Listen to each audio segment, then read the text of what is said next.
If somehow you find yourself feeling as though you are always busy but still behind, this video is for you. When you sit down and you reflect on your days, there are 3 primary things that I found were draining my time, energy, and attention and actually keeping me from what mattered most to me, and here they are. They were specifically my life operations, all right? These are the things that need to happen, but do they need to be happening by you? I was spending way too much time in a grocery store, on a payment portal, and in the bank line. At the end of the day, I had to sit down and really assess what needs to be happening on a regular basis in my life and how do I create real support through real systems to get that done without me having to constantly manually intervene. The next thing that I found was that recurring decisions were taking up way too much brain space in my mind. And I know that you can relate to this because the saga of what we're eating for dinner today is literally plaguing our entire community, and it needs to end now.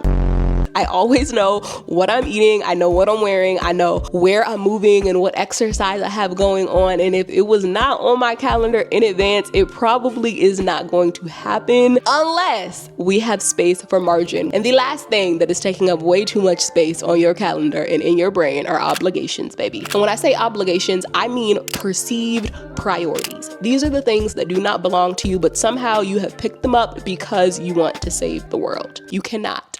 Stop taking on more than belongs to you, because every time you do that, you take away somebody's opportunity to actually learn, grow, and develop, and you distract yourself from what actually matters most. So, how are we actually filling our schedule with our priorities instead of our obligations? We are focusing on creating systems for our life operations that don't require our constant intervention. We are also automating our recurring decisions, okay? I need you to stop playing Russian roulette with dinner every night. And lastly, we are letting go of obligations and primarily focusing on our true commitments, the things that we have intentionally decided to do because they are well aligned with our values and priorities. Because like always, we're taking one step at a time to design a life we absolutely love.